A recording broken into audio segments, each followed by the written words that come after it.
If I may, in this screencast, I'd like to give us a couple of quick theorems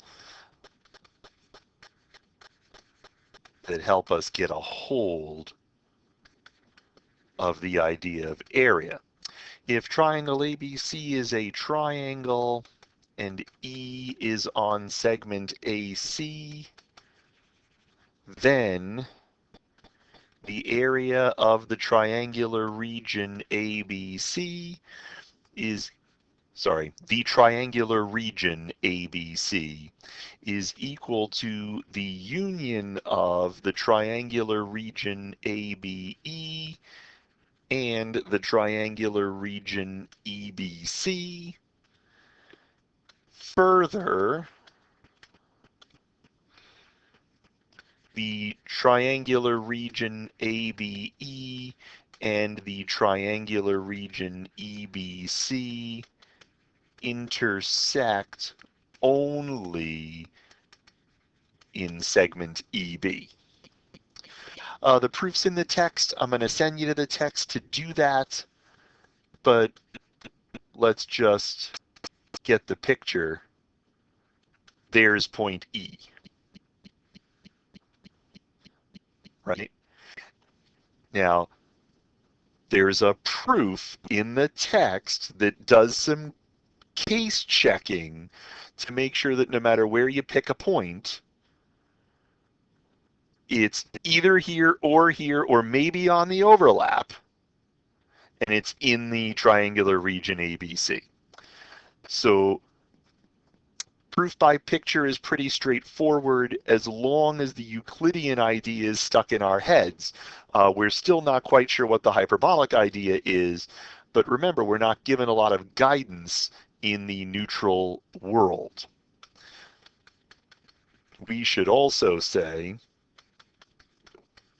if quadrilateral ABCD is convex, then the triangular region ABC union the triangular region CDA is equal to the triangular region DAB union the triangular region BCD.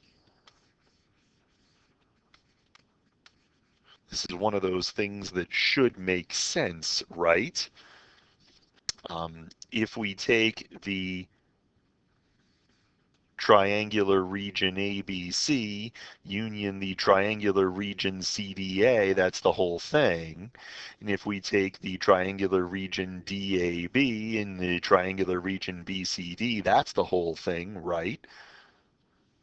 So, I mean, the thing makes sense on the face of it.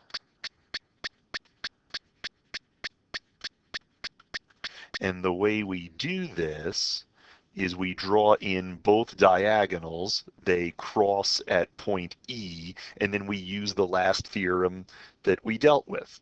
Triangular region ABC is ABE union EBC, and triangular region CDA is CDE union DEA.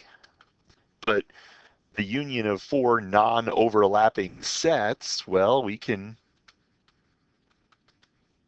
move everybody around.